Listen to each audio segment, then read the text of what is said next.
ओम स्थापकाय च धर्मस्य सर्वधर्मस्वरूपिणे अवतार वरिष्ठाय रामकृष्णाय ते नमः।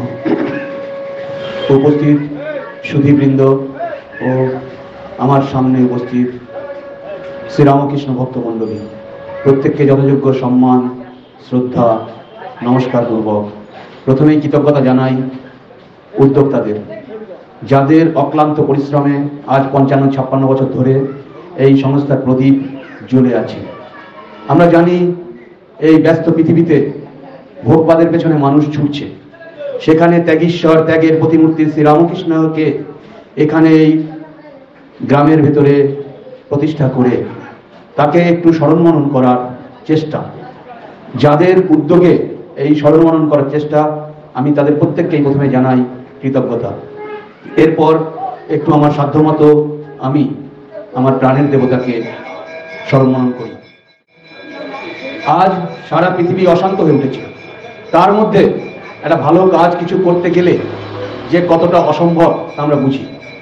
আজ এখানকার এই মন্দির ইত্যাদি দেখে বুঝতে পারছি যে এখানে যারা উদ্যোক্তা আছে তারা কতটা প্রতিকূল পরিবেশের মধ্যে দিয়ে তাদের কাজ করতে হচ্ছে। যে কোনো প্রতিষ্ঠানের জীবনে চারটি কথা আসে: আগ্রহ, বিগ্রহ, গলগ্রহ, নিগ্রহ। অনেক মহানুভব মানুষ তাদের যখন সামর্থ্য থাকে তারা আগ্রহ প্রকাশ করে বিগ্রহ প্রতিষ্ঠা করে। কোনো জমিদার হয়তো একটা মন্দির করে গেল, সে জমিদার যতদিন বেঁচে ছিলেন ততদিন সেই মন্দির খুব সুন্দরভাবে যত্ন হতো, মন্দিরে দেবতার সেবা ঠিক মতো চলতো, তখন বিগ্রহ যেন সেখানে সর্বদা উপস্থিত আছে এরকম একটা অবস্থা হতো। জমিদার যখন মারা গেলেন তখন তার ছেলেদের কাছে সেই বিগ্রহ হয়ে গেল গলগ্রহ, যে বাবা করেছে, আমরা ওসব পারবো না। এরপরে সেই দেবতা নিত্য সেবা ইত্যাদি বন্ধ হয়ে যায়, দেবতার উপর তখন হয় নিগ্রহ। সেই রকম অবস্থায় যে ৫৫-৫৬ বছর ধরে এখানে এই ভগবানের নাম গুণগান হচ্ছে, এটা কম কথা নয়। কিছু মানুষের এখানে ত্যাগ আছে, তারা কষ্ট করে সেবা করে যাচ্ছে। আমি এই অঞ্চলের যুবক ভাইদের উদ্দেশ্যে আবেদন জানাচ্ছি, বোনেদের উদ্দেশ্যে আবেদন জানাচ্ছি, যাদের হাঁটুতে বল আছে, হৃদয়ে শক্তি আছে, তারা এগিয়ে আসো এবং এই মন্দিরকে কেন্দ্র করে একটি সুন্দর পরিবেশ গড়ে তোলো। আর বছরে মাত্র একদিনই এখানে ওই শুধু একটা ধর্মসভা করলাম বা কিছু করলাম তাই করলে হবে না। এখানে মন্দিরকে কেন্দ্র করে আমাদেরকে আসতে হবে। সপ্তাহের মধ্যে বিভিন্ন দিন ভাগ করে নাও, ভাইয়েরা বোনেরা এগিয়ে আসো। কেউ রবিবার, কেউ সোমবার, কেউ মঙ্গলবার, কেউ সকালে, কেউ বা বিকেলে একটু এখানে সেবা দিতে হবে। কিছু না, শুধু একটু পরিষ্কার পরিচ্ছন্ন রাখা আর দেবতার উদ্দেশ্যে পারলে দুটো ফুল দেওয়া, একটা ধূপকাঠি ধরিয়ে দেওয়া, আর বেশি কিছু লাগবে না। জানি না এখানে নিত্য সেবা বা ইত্যাদি কিছু হয় কিনা, নিত্য সেবা ইত্যাদি হয় না। বেশি কিছু এই করতে যাওয়াটাই আমাদের ভক্তদের প্রথমে ভুল হয়ে যায়। আমাকে যেখানেই যারা জিজ্ঞাসা করে যে আমরা বিগ্রহ প্রতিষ্ঠা করতে চাই, মন্দির করতে চাই, আমি প্রথমেই না বলে দিই। যাই হোক, এখানে তো হয়ে গেছে। বিগ্রহ যখন প্রতিষ্ঠা হয় তখন যারা করে তাদের ভুল না, কিন্তু তারা ভবিষ্যতে চিন্তা করতে পারে না। তারা তো তাদের আগ্রহে বিগ্রহ প্রতিষ্ঠা করলেন, কিন্তু এরপরে তাদের অনুপস্থিতিতে কি হবে? কারা সেই বিগ্রহের নিয়মিত সেবা করবে? একটা মন্দির করা, সেখানে মন্দির প্রতিষ্ঠা করা, পাশে দেখছি আর একটা মন্দির হচ্ছে। কি মন্দির হচ্ছে এটা? শিব মন্দির হচ্ছে। যাই হোক, শুধু মন্দির করলেই হবে না। আমাদের আদর্শটা হচ্ছে আমরা যেটুকু কাজ শুরু করে দীর্ঘদিন ধরে অনলসভাবে চালিয়ে যেতে পারবো সেটুকু কাজেই হাতে নেব। বেশি বেশি কাজ হাতে নেওয়াটা কাজের কথা নয়। মন্দির যখন প্রতিষ্ঠা হয়ে গেছে, আমি আশা করব এই অঞ্চলের মানুষ জাতি, ধর্ম, বর্ণ নির্বিশেষে, গরিব বড়লোক নির্বিশেষে এখানে এই মন্দিরের সেবায় অংশগ্রহণ করো। মন্দিরের সেবায় অংশগ্রহণ করা মানে যে মন্দিরে এসে পুজো করতে হবে তেমন কোনো কথা নেই, মন্দিরে এসে বিগ্রহকে প্রণাম করতে হবে তারও কোনো কথা নাই। কিন্তু এখানে যে একটি সুন্দর সেবাযজ্ঞ চলছে, সেখানে আমি আমার সাধ্যমতো এখানে সেবা করব। যে মা রোজ সকালে এসে ভোরে এসে এই উঠোনটা ঝাড় দেবে, তার উপরে ভগবানের কৃপা সব থেকে বেশি বর্ষিত হবে। যে সন্ধ্যায় এসে একটু এখানে ধূপধুনো দেবে, একটু বামুন ঠাকুর যদি থাকে তার কি কি কাজে সাহায্য লাগছে তাকে একটু করলাম, অন্য কিছু না করে এখানে এত বছর ধরে যে সেবাযজ্ঞ চলছে সেখানে আপনারা সবাই আসুন, সাহায্য করুন। আর শুধুমাত্র মন্দিরে দেবতা আছে তা নয়, যারা হয়তো শ্রীরামকৃষ্ণদেবকে মানে না, যারা হয়তো ভগবানের মূর্তি মানে না, হ্যাঁ হোক থাকতে পারে, তারা যে মানুষ নয় তা নয়। স্বামী বিবেকানন্দের মতে যে শ্রীরামকৃষ্ণদেবকে মানে না, তার পুজো করেনি কোনোদিন, কিন্তু শ্রীরামকৃষ্ণদেবের একটি উপদেশ হলেও জীবনে পালন করে, একটি উপদেশ, মানে বেশির দরকার নেই, বেশি কিছুর দরকার নেই, একটি উপদেশে জীবনে পালন করে, সে শ্রীরামকৃষ্ণদেবের পরম ভক্ত। শ্রীরামকৃষ্ণদেবের যে কোনো একটি উপদেশ আপনারা জীবনে পালন করুন না। ঠাকুর শ্রীরামকৃষ্ণদেব বলছেন সত্যই কলির ধর্ম। আমরা সর্বদা যত কষ্টই হোক সত্যকে ধরে ধরে থাকবো। স্বামী বিবেকানন্দ বলছেন সত্যর জন্য সবকিছু ত্যাগ করা যায়, কোনো কিছুর জন্য সত্যকে ত্যাগ করা যায় না। এই একটা ধরুন না, দেখুন না জীবনে কত আনন্দ পান। আপনি হয়তো শ্রীরামকৃষ্ণদেবকে মানেন না, মানতে হবে না, মন্দিরে আসতে হবে না, পুজো করতে হবে না, কিছু করতে হবে না। আপনি শিব পুজো করেন না, কালী পুজো করেন না, বা হিন্দু ধর্মের কিছু মানেন না, বা আপনি হিন্দু ধর্মের লোকও নন, কিন্তু যে ধর্মের লোকই হন, আপনার ধর্ম তো বলে না কখনো মিথ্যা কথা বলতে। বলে কি কোনো ধর্মের লোক? কোনো ধর্মশাস্ত্র কি বলে তুমি মিথ্যা কথা বলবে? কোনো ধর্মশাস্ত্র কি বলে হিংসা করবে? কোনো ধর্মশাস্ত্র কি বলে যে পরের দ্রব্য চুরি করবে? কোনো ধর্মশাস্ত্র কি বলে দুর্বলের উপর অত্যাচার করবে? কোনো ধর্মশাস্ত্র বলে না। অতএব এই যে যে কটি কথা বললাম, এর সবগুলো না পারলেও একটিকে ধরুন না, যে কোনো একটাকে ধরুন, ধরে জীবনে এগিয়ে চলুন, জীবনে শান্তি পাবেন, জীবনে আনন্দ পাবেন। শ্রীরামকৃষ্ণদেব এসেছিলেন এ যুগের মানুষ যাতে আমরা সহজে ধর্ম লাভ করতে পারি তার জন্য। শ্রীরামকৃষ্ণদেব এসেছিলেন ভারতবর্ষের যে সুপ্ত শক্তি, সেই শক্তিকে জাগ্রত করার জন্য। এর আগে আমরা ধর্মকর্ম করতে বলতাম, ধর্মকর্ম বলতে বুঝতাম যে কোন দিনে কি খাবো, কি করব না করব, কোন দিনে কি খাবো, কি করব না করব, কাকে দেখলে, কাকে দেখে যাত্রা করলে ভালো যাত্রা হবে, কাকে দেখলে যাত্রা করলে খারাপ, ইত্যাদি ইত্যাদি বিভিন্ন কুসংস্কারে আমাদের ধর্মটা আবদ্ধ ছিল। কে উঁচু জাত, কে নিচু জাত, এই যে নিজেদের মধ্যে বিভেদ, এই বিভেদের বেড়া সম্পূর্ণ ভেঙে দেওয়ার জন্যই শ্রীরামকৃষ্ণদেবের আগমন। শ্রীরামকৃষ্ণদেব যদি না আসতেন, পৃথিবীর বুকে নেমে এসেছিল অনেক বড় অন্ধকারময় দিন, যা আমরা এখন ভাবতে পারছি না। শ্রীরামকৃষ্ণদেব কোন সময় এসেছিলেন আমরা যদি একটু ভাবি, আর আমাদের জানতে হবে শ্রীরামকৃষ্ণদেবের সঙ্গে আমাদের সম্পর্ক কি, আমরা কি জন্য এই জগতে এসেছি, আর আমাদের কর্তব্য কি।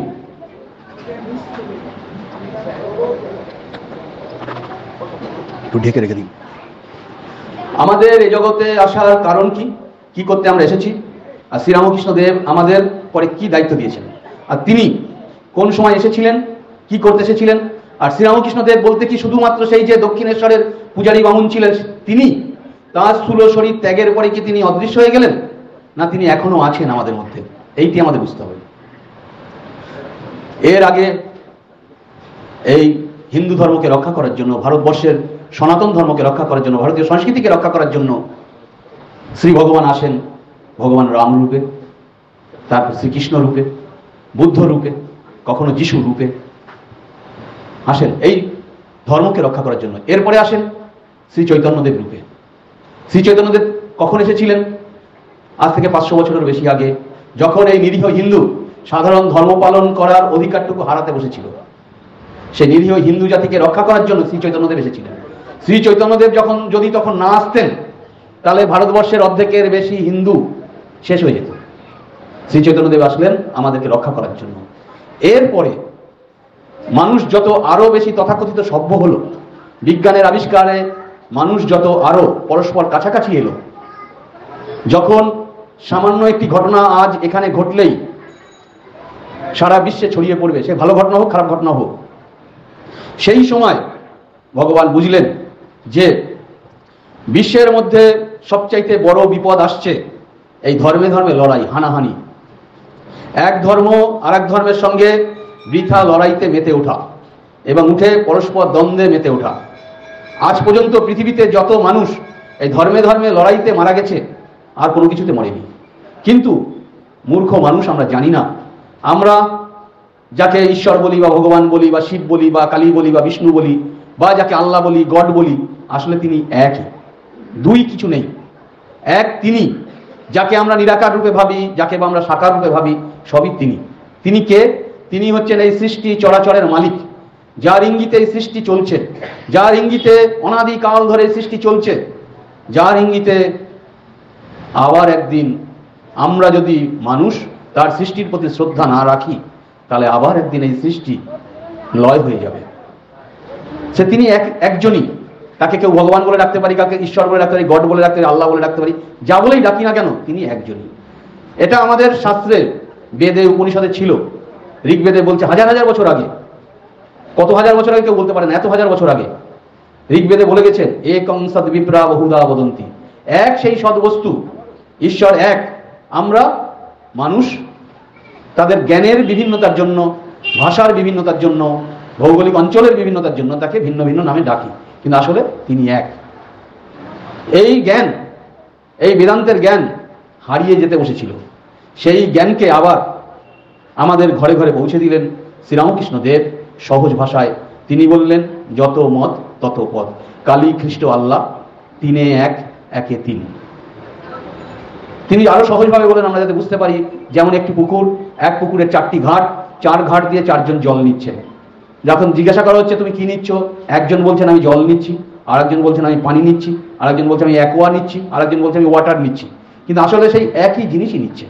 তেমন আমরা ভিন্ন ভিন্ন নামে তাকে সাধন করি, তার আরাধনা করি, কিন্তু আসলে তিনি এক। এটা আমরা যারা সাধন করি না, তাকে পাবার জন্য কোনো চেষ্টা করি না, তারা শুধু আমাদের স্বার্থের জন্য আমাদের মধ্যে বিভেদ সৃষ্টি করি এবং লড়াইতে মেতে উঠি। কিন্তু একটু যদি আমরা সাধন করি, একটু যদি তাকে আমরা পাবার চেষ্টা করি, একটু ব্যাকুলতা নিয়ে, একটু অনুরাগ নিয়ে তাকে যদি ডাকি, তিনি বুঝিয়ে দেবেন। যত তার দিকে এগিয়ে যাব, তত তিনি বুঝিয়ে দেবেন যে আসলে তিনি এক, এবং আমরা সবাই পরস্পর ভাই ভাই। যেমন ধরুন, হিমালয়ের চূড়ায় বিভিন্ন দিক দিয়ে বিভিন্ন জন উঠছে। কেউ চীনের দিক দিয়ে উঠছে, কেউ নেপালের দিক দিয়ে উঠছে, কেউ পাকিস্তানের দিক দিয়ে উঠছে, কেউ আফগানিস্তানের দিক দিয়ে উঠছে, কেউ উত্তরপ্রদেশের দিক দিয়ে উঠছে, বিভিন্ন দিক দিয়ে বিভিন্ন জন উঠছে হিমালয়ের চূড়ায়। যখন তারা উঠছে, একজন আর একজনের খবর আমরা জানি না, কে কতটা নিচে আছি বা কোথায় আছি। কিন্তু যত আমরা এগিয়ে যাব, তত আমাদের মধ্যে দূরত্ব কি হবে? কমবে না বাড়বে? কমবে। এবং উঠতে উঠতে যখন আমরা সেই চূড়ায় পৌঁছাবো, তখন দেখবো আমরা 6 জনই 6 দিক থেকে যাত্রা শুরু করেছিলাম, কিন্তু আসলে এক জায়গাতে গিয়ে পৌঁছেছি। এই এক জায়গাতে পৌঁছানোই, এক দেখাই হচ্ছে ধর্ম। স্বামী বিবেকানন্দ বলছেন যে আমাদের যাত্রা হচ্ছে সেই বহু থেকে একের দিকে। আসলে কিন্তু আমরা যাত্রা সেই শুরু করেছিলাম কত হাজার বছর আগে, কেউ জানে না। সেই এক থেকেই যাত্রা শুরু করেছিলাম, আবার একের দিকে আমাদের সবাইকে পৌঁছাতে হবে। কিন্তু আমরা ভুলবশত, ভ্রমবশত আমরা দেখছি বহু। আমরা কে কত হাজার, কত লক্ষ বা কত কোটি জন্ম পার হয়ে এসেছি আমরা কেউ জানি না। আমরা সব এর আগের জন্মে বিভিন্ন পশু ছিলাম, তার থেকে আমরা আমাদের পূর্বজন্মের কর্মের ফলে, সুফলের ফলে আমরা মানুষ হয়েছি। কিন্তু এই জন্মেই আমরা সাধন করলে, চেষ্টা করলে, এই জন্মেই আমরা দেবতা হতে পারবো। স্বামী বিবেকানন্দ তার গুরু ভাইকে লিখছেন, বলরাম বসুকে, ছিলেন পশু, হয়েছেন মানুষ, হতে হবে দেবতা। এই যে মানুষ হওয়া এবং মানুষ থেকে উত্তীর্ণ হয়ে দেবতা হওয়া, যার মাধ্যমে হয় তাই ধর্ম। তা আমরা ধর্মপথে এগোচ্ছি মানে শুধুমাত্র মন্দিরেই পূজা অর্চনা করতে হবে এমন কোনো কথা নেই।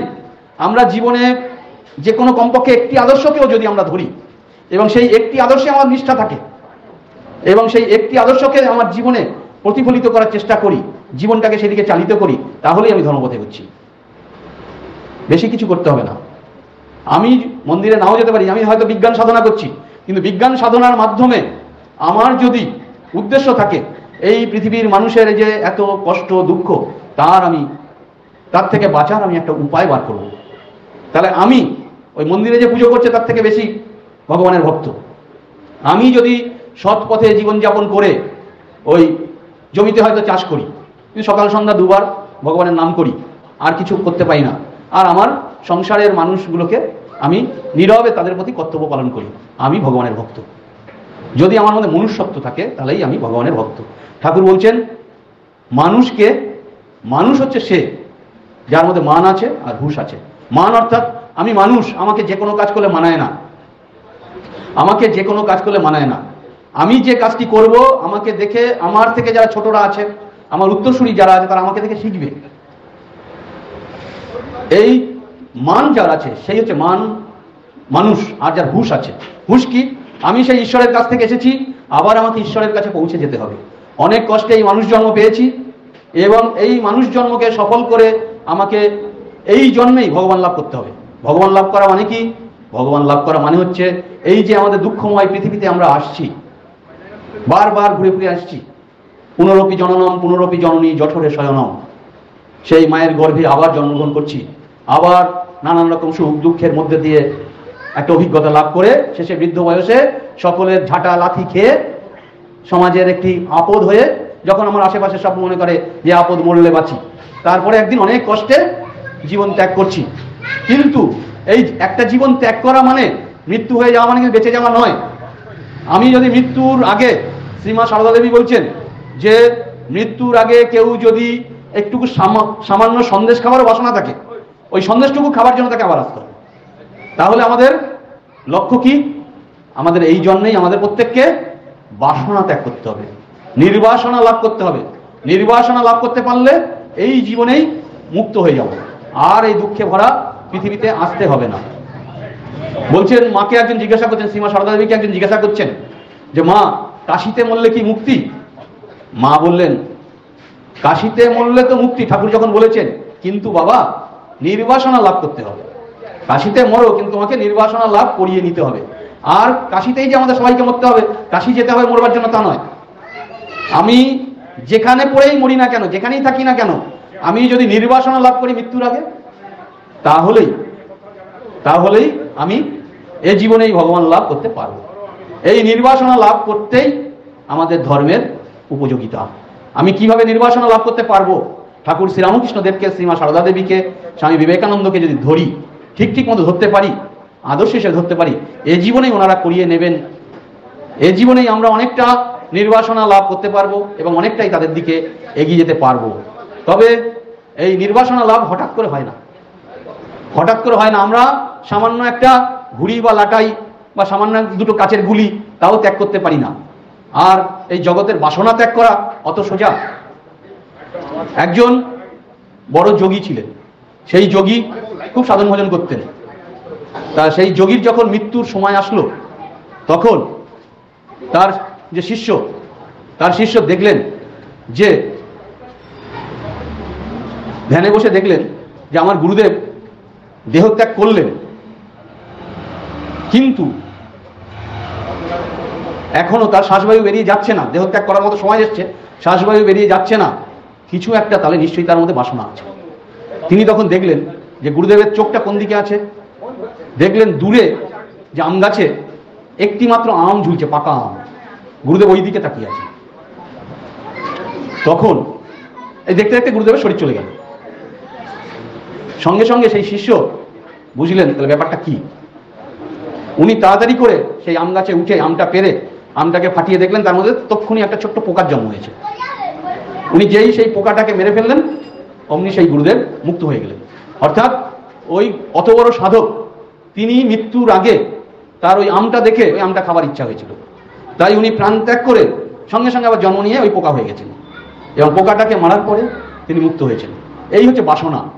বাসনা অত সহজে যায় না, কিন্তু আমাদের প্রত্যেককে যে যেখানেই আছি না কেন, বাসনা আমাদের সবাইকে ত্যাগ করতে হবে। বাসনা ত্যাগ না করলে কিছু হবে না। এই বাসনা লাভ করার জন্য চেষ্টা, প্রতিনিয়ত চেষ্টা, এই বাসনা লাভ যাতে ত্যাগ করতে পারি আমরা, সেই চেষ্টাই হচ্ছে আমাদের ধর্ম শেখায়। তার জন্য দরকার কি আমাদের? প্রতিনিয়ত একটু তাকে স্মরণ মনন করা। যারা আমাদের ভগবানের কৃপা পেয়েছি, যাদের দীক্ষা হয়েছে, যে গুরুদেবের কাছেই হোক, যে হিন্দু ধর্মের যে শাখার মধ্যেই হোক না কেন, তার ইষ্টের কাছে একটু সকাল সন্ধ্যা বসুন, তার কাছে প্রার্থনা করুন। আর ঠাকুর শ্রীরামকৃষ্ণদেব বলছেন তার সঙ্গে একটা তুমি আমি সম্পর্ক পাতানো। ভগবান আমার মা বা ভগবান আমার বাবা, তাকে আন্তরিকভাবে ডাকলে, ব্যাকুলতা নিয়ে ডাকলে তিনি সাড়া দেন। আর তাকে যেটুকু পারি তাই দিয়ে নিত্য একবার একটু সেবা দেই। ভগবান শ্রীকৃষ্ণ বলছেন পত্রং পুষ্পং ফলং তোয়ং ইয়ো মে ভক্তা প্রয়োচ্ছতি তদহং ভক্তুপরীতম অস্নামি প্রয়তাত্মন। সেই অনেক ভোগ রাগ চাপাতে হবে, অনেক কিছু করতে হবে, বিরাট করে ভোগ দিতে, এমন কিছু কথা নেই। আর কিছু জোগাড় করতে না পারি, একটা মাত্র গাছের পাতা, একটু বেল পাতা বা একটা তুলসী পাতা, তাই দিয়ে শুধুমাত্র চোখের জলে ভিজিয়ে দিয়ে একটু অনুরাগ অশ্রু দিয়ে তার পায়ে যদি দেই, তাকে যদি একটু সমর্পণ করি, তাতে তিনি খুশি। তাকে একটু দেই, হে প্রভু, আর কিছু তো আমি জোগাড় করতে পারলাম না, এই একটা পাতা জোগাড় করেছি, বা একটু ফুল জোগাড় করেছি, বা একটু গঙ্গা জল জোগাড় করেছি। ভগবান নিজের মুখের কথা, যা দেবে কিন্তু সঙ্গে ভক্তি থাকতে হবে, একটু অনুরাগ থাকতে হবে, একটু ব্যাকুলতা থাকতে হবে, একটু আন্তরিকতা থাকতে হবে। আর একদিন দিলাম 5 দিন দিলাম না তা না, রোজ একই সময়ে একইভাবে দীর্ঘদিন ধরে যদি এইভাবে সেবা করতে পারি ভগবানের, তাহলেই আমাদের এই মনটা ভগবানের দিকে যাবে। আর যেদিন আমার যাবার সময় হবে, বৃদ্ধ হব, সেদিন আমি বুঝতে পারবো যে আমার জীবনে ভগবানের পথে আমি এগিয়েছি, আমাকে আর এই জরা ব্যাধি যুক্ত এই পৃথিবীতে আসতে হবে না। আর কি শুধুমাত্র মন্দিরেই ভগবানের পূজা না, মন্দিরের বাইরেও বেরিয়ে, মন্দিরের বাইরে যে মানুষ আছেন, আর্ত দুঃখী অনাথ আতুর মানুষ আছেন, তাদের সেবাও ভগবানের পূজা। শ্রীমা সারদা দেবী বলছেন, যার আছে জপ, যার নাই মাপো। অর্থাৎ যার আছে মাপো, যার নাই জপ। অর্থাৎ যার কিছু নাই, আপনি হয়তো বলতে পারেন যে আমি কি দেব, আমি তো বৃদ্ধ হয়েছি, আমার পয়সা করিও নাই, কিছু নাই। যার নাই সে জপ করো, ভগবানের নাম জপ করো, তার কাছে প্রার্থনা করো। আর যার আছে সে সাধ্যমতো অনাথ আতুর অসহায় গরিব মানুষকে দাও, একটু অন্নদান করো, গরিব মানুষকে অন্নদান করো, বস্ত্রদান করো, যে যা পারো, যেটুকু পারো সেবা যজ্ঞে অংশগ্রহণ করো। যদি তার সেটুকু না থাকে, একটু মানুষের সেবা করো। যে অসুস্থ আছে, তোমার পাড়ায় যে অসুস্থ আছে, তার বাড়িতে যাও, একটু তার সেবা করো, তাকে একটু হসপিটালে নেওয়ার দরকার, ডাক্তারের কাছে নেওয়ার দরকার, নিয়ে যাও। যেভাবে পারো, যেটুকু পারো, মানুষের জন্য কিছু করো। ঠাকুর শ্রীরামকৃষ্ণদেব বলছেন যে ওই পাথরের মূর্তিতে, মাটির মূর্তিতে ভগবানের পুজো হয়, আর মানুষের মূর্তিতে ভগবানের পুজো হয় না। মানুষ হচ্ছে ভগবানের সবচেয়ে বড় মন্দির। কেন? মানুষই তার হৃদয়ে ভগবানকে ধারণ করে। আর আমরা সেই মানুষকে ভুলে গিয়ে যদি শুধুমাত্র ওই মন্দিরের দেবতার মধ্যে ভগবানকে খুঁজি, আর মানুষ হয়ে মানুষের সঙ্গে যদি খারাপ ব্যবহার করি, তাহলে ভগবান আমার সেই পূজা বা সেবা নেন না। আমি ভগবানের পথে এগোচ্ছি কিনা কি করে বুঝবো? আমি ভগবানের পথে এগোচ্ছি কিনা বুঝবো। স্বামী বিবেকানন্দ বলছেন, পরার্থপরতাই ধর্ম, আর স্বার্থপরতাই অধর্ম। আমার মন পরের জন্য, পরের দুঃখে কাঁদে কিনা, পরের দুঃখে আমি দুঃখী হই কিনা, পরের সুখে সুখী হই কিনা, যে কোনো মানুষের কষ্টে আমার হৃদয় আন্দোলিত হয় কিনা, তার জন্য কিছু করার জন্য আমি আবেগমথিত হই কিনা, নিজেকে নিজে জিজ্ঞাসা করুন। এই পরার্থপরতাই ধর্ম। আর আমি যত দিন যাচ্ছে তত আমার আমার আমার আমার বেশি করে করি, আমার বাড়ি, আমার গাড়ি, আমার ছেলে, আমার মেয়ে, এই করছি শুধুমাত্র। আমার মধ্যে আগের থেকে লোভ আরো বেশি বেরিয়েছে, বিষয় আকাঙ্ক্ষা বেশি বেড়েছে। তার মানে আমার মধ্যে স্বার্থপরতা বেড়েছে। আমি ধর্মের পথ থেকে আরো পিছিয়ে পড়ছি। যত বেশি আমার আমার করব, তত বেশি আমি ধর্মপথ থেকে পিছিয়ে পড়ছি। যত বেশি আমার মধ্যে বাসনা আসবে, তত বেশি আমি ধর্মপথ থেকে পিছিয়ে পড়ছি। এই বাসনাকে শেষ করতে হবে। এই বাসনাকে যদি আমরা শেষ করতে পারি, তাহলেই ধর্মপথে এগোচ্ছি। স্বামী বিবেকানন্দ বলছেন যে প্রসারণী জীবন, সংকোচনী মৃত্যু। প্রসারণী জীবন, সংকোচনী মৃত্যু। আমি যে কাজগুলি করার জন্য, কায় মনোবাক্যে যে কাজ করার জন্য, যে চিন্তা করার জন্য আমার হৃদয়ের প্রসারণ হচ্ছে, সেইটি হচ্ছে জীবনের ঠিক ঠিক কাজ। আর যদি আমার হৃদয়টা আরো দিন দিন সংকুচিত হয়, আমি যেন যদি আরো দিন দিন স্বার্থপর হয়ে উঠি, মানুষের সঙ্গে ঝগড়াঝাঁটি অশান্তিতে মেতে উঠি, তার মানে আমি মৃত্যুর দিকে এগোচ্ছি।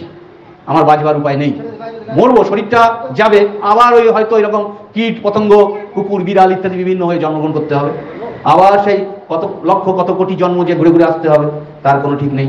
তাই আমাদেরকে নিজেকে নিজে প্রশ্ন করতে হবে যে আমরা ধর্মপথে এগোচ্ছি না আরো পিছিয়ে পড়ছি, কামনা বাসনা ইত্যাদিতে জর্জরিত হচ্ছি না কিছু।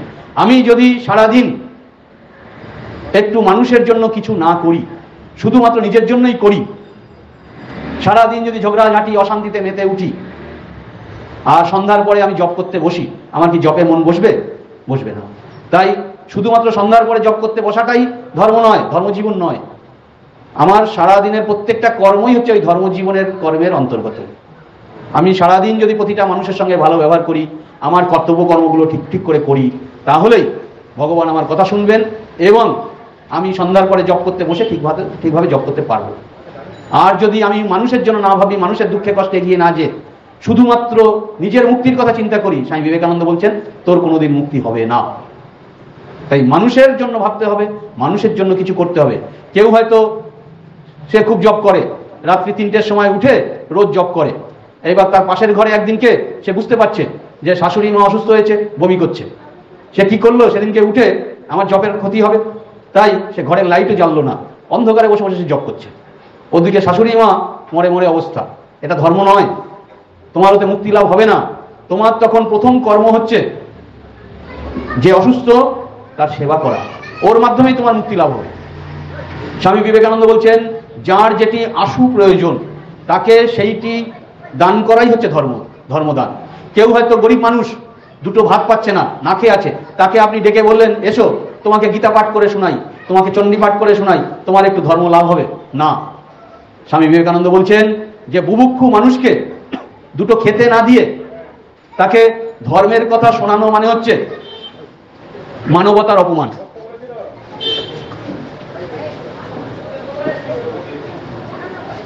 বুভুক্ষু মানুষকে দুটো অন্ন না দিয়ে তাকে ডেকে ধর্ম কথা শুনতে বলা হচ্ছে মানবতার অপমান। তাই যার যেটি আশু প্রয়োজন তাকে সেইটি দিন, সেটাই হলো ধর্মলাভ। আপনার অঞ্চলে যে ভাইটি বেকারত্বের জ্বালায় ঘুরে ঘুরে বেড়াচ্ছে, তাকে ডেকে তার জন্য যদি একটা কর্মের ব্যবস্থা করে দেন, সেটা হচ্ছে সবচেয়ে বড় ধর্মলাভ। যে বোনটি হয়তো দীর্ঘদিন অপেক্ষায় থেকে শেষে প্রেমে প্রতারিত হয়ে সে হয়তো আত্মহত্যা করার মতো মানসিক অবস্থায় এসে গেছে, তার মন ভেঙে গেছে, তাকে যদি ডেকে তার মনের কথা শুনে তার জন্য যদি একটু কিছু করেন, তাকে সে যাতে স্বাবলম্বী হয়ে বেঁচে থাকতে পারে, পরের মুখের দিকে তাকিয়ে যাতে সে না বাঁচে, তাকে যদি স্বাবলম্বী হতে আপনি একটু সাহায্য করেন, তার যে মনটি হারিয়ে গেছে, শুকিয়ে গেছে, তাকে যদি আবার একটু ভালোবেসে, ভালোবাসার ছোঁয়া দিয়ে তাকে যদি সমাজের সেই সরল পথে ফিরিয়ে আনতে পারেন, সেইটি হচ্ছে সবথেকে বেশি ধর্মদান। আপনি মানুষের দুঃখে কতটুকু কাঁদছেন, মানুষের জন্য কতটুকু ভাবছেন, এই দিয়েই পরিচয় হচ্ছে আপনার ধর্মজীবনে এগোচ্ছেন কি না। আর স্বামী বিবেকানন্দ বা শ্রীরামকৃষ্ণদেবের আগমন, যাতে আমরা এই ধর্মে ধর্মে হানাহানি করে, লড়াই করে, নিজেদের মধ্যে বিভেদে মেতে না উঠি। স্বামী বিবেকানন্দ বলছেন, ভারতবর্ষের দুইটি প্রধান শক্তি, সেটি হচ্ছে হিন্দুর মানসিক শক্তি আর মুসলিম ভাইদের বাহু শক্তি। এই দুইয়ের যেদিন এক হবে, এই দুই যেদিন একসঙ্গে মিলেমিশে চলবে, হিন্দু মুসলমান একসঙ্গে মিলেমিশে চলবে, সেদিন ভারতবর্ষকে কোনো শক্তি ঠেকিয়ে রাখতে পারবে না। ভারতবর্ষের হবে সেই দিন ঠিক ঠিক উন্নতি। স্বামী বিবেকানন্দের স্বপ্ন সফল হতে চলেছে। আজ আমার বাংলাকে দেখলেই বোঝা যায় যে আমরা ধর্মে ধর্মে কিভাবে মিলেমিশে চলছি। স্বামী বিবেকানন্দ বলছেন যে আজ হতে কাউকে ধর্মান্তরীণ হতে হবে না, যে যে ধর্মে আছে সেই ধর্মটাই সে মন দিয়ে পালন করুক। যে হিন্দু সে আরো ভালো হিন্দু হোক, যে মুসলমান সে আরো ভালো মুসলমান হোক, যে খ্রিস্টান সে আরো ভালো খ্রিস্টান হোক। আমরা সবাই যেন একই সমাজে জাতি ধর্ম বর্ণ নির্বিশেষে সকলে সমানভাবে ধর্ম পালন করতে পারি। একজন যেন অপরের ধর্ম পালনে কোনো রকম বাধা সৃষ্টি না করি, তাহলেই আমরা পরস্পর মিলে মিশে একসঙ্গে এই পৃথিবীকে আরো সুন্দরভাবে এগিয়ে নিয়ে যেতে পারবো। শুধুমাত্র মন্দিরের ওই দেবতার পুজো করে ধর্ম লাভ হয় না। এখন বর্তমান পৃথিবীতে সবচাইতে যেটি প্রয়োজন সেটি হচ্ছে আমাদের পরিবেশকে রক্ষা করা। পরিবেশে আজকাল যে বিভিন্ন বিষাক্ত বায়ুতে ভরে যাচ্ছে, কার্বন ডাইঅক্সাইডের পরিমাণ বেড়ে যাচ্ছে, গাছ কেটে সব শেষ হয়ে যাচ্ছে। পরিবেশের এই গাছকে বাঁচিয়ে রাখাও এখন আমাদের মানুষের ক্ষেত্রে একটি প্রধান ধর্ম। আরেকটি প্রধান ধর্ম হচ্ছে কি, যেটি আমরা হয়তো এই বাংলার মানুষ এক্ষুনি বুঝতে পারছি না, কিন্তু পৃথিবীর বুকে নেমে গেছে। এই পৃথিবীরই একটি দেশে জল ব্যবহার নিষিদ্ধ হয়ে গেছে। জল আর বাইরে পাওয়া যাবে না, সে দেশটায় জল পাওয়া যাচ্ছে না। ওই দিনে 25 লিটারের বেশি জল কেউ টাকা দিয়ে কিনতেও পারবে না। দিনে মাত্র 25 লিটার জল একটা ফ্যামিলি কিনতে পারবে। যেমন রেশন দোকানে রেশন কার্ড থাকে তেমন জল বিক্রি হবে। দিনে 25 লিটারের বেশি জল কিনতে পারবে না, এবং সেই জল কিনতে এসে যাতে তারা হানাহানি লড়াইতে মেতে না পড়ে তার জন্য পুলিশ দিয়ে, মিলিটারি দিয়ে শান্তি শৃঙ্খলা বজায় রাখা হবে। আমাদের দেশেও ব্যাঙ্গালোর শহর সেই দিকেই যাচ্ছে এগিয়ে। ব্যাঙ্গালোরেও জল পাওয়া যাচ্ছে না, জানি না আবার এই কলকাতায় কবে সেই অবস্থা শুরু হয়। এই রকম যখন পানীয় জলের অবস্থা, মাটির তলার জল যখন শেষ হতে চলেছে, তখন আমাদের কিন্তু ঘুম ভাঙছে না। আমরা সত্যিই খুব অশিক্ষিত। আমাদের কোনটা ভালো কোনটা মন্দ আমরা নিজেরা বুঝি না। আমাদেরকে সকলকে সজাগ হতে হবে এই জল ব্যবহারের দিক দিয়ে। রাস্তা দিয়ে যাওয়ার সময় অনেক জায়গাতে দেখি রাস্তার কলগুলি খোলা পড়ে আছে, তার মুখে কোনো চাবি নেই, হুড় করে জল পড়ে যাচ্ছে। এইভাবে জল নষ্ট করলে কিন্তু আমাদেরও একদিন জল না খেয়ে ছটফটিয়ে মরতে হবে। আমরা যদি এর মধ্যে মরে গেলাম তো হয়ে গেল, কিন্তু আমাদের যে ছেলেপুলেরা আছে তাদেরকে মরতে হবেই। আমাদের পরিবেশ রক্ষা করতে হবে, পরিবেশের সম্পদকে রক্ষা করতে হবে। এইটি হচ্ছে এখনকার দিনে প্রধান ধর্ম। এই জগৎ পিতা যে উদ্দেশ্য নিয়ে জগৎকে সৃষ্টি করেছিলেন, সেই জগতে আমরা যেমন আমাদের দিনগুলি মোটামুটি কাটিয়ে চলে যাচ্ছি, আমাদের উত্তরসূরিরাও যেন সেই জগতে আরো ভালোভাবে কাটাতে পারে তার ব্যবস্থা আমাদেরই করে যেতে হবে। কিন্তু আমরা যা করছি, এরপরে আমাদের উত্তরসূরিরা মানে ছেলে পেলে নাতি নাতনিরা এরা ছটফটিয়ে মরবে, আমাদের চোখের সামনে ছটফট করে মরবে আমরা যদি এখনো সজাগ না হই। আমরা যেভাবে আমাদের সুখের জন্য পরিবেশকে নষ্ট করছি, আমাদের পৃথিবীতে পরিবেশের ভারসাম্য খুব তাড়াতাড়ি ভেঙে পড়বে। তা এখনকার দিনের এইটি একটি প্রধান ধর্ম, গরিব বড়লোক সকলে মিলে পরিবেশকে রক্ষা করা। সবাই সাধ্যমতো গাছ লাগান, গাছ বাঁচান এবং জলের অপচয় বন্ধ করুন। আসুন আমরা সকলে মিলে শান্তির পৃথিবী গড়ে তুলি, এই প্রার্থনা জানিয়ে ভগবানের কাছে আবার প্রার্থনা জানাই ভগবান আমাদের যেন সুচিন্তন করার শক্তি দেয়, আমরা যেন ঠিক ঠিক মানুষ হতে পারি এবং অন্তিমে তার কাছে পৌঁছতে পারি। এই প্রার্থনা করে আমি যে দু চার কথা বলা শুরু করেছিলাম শেষ করলাম।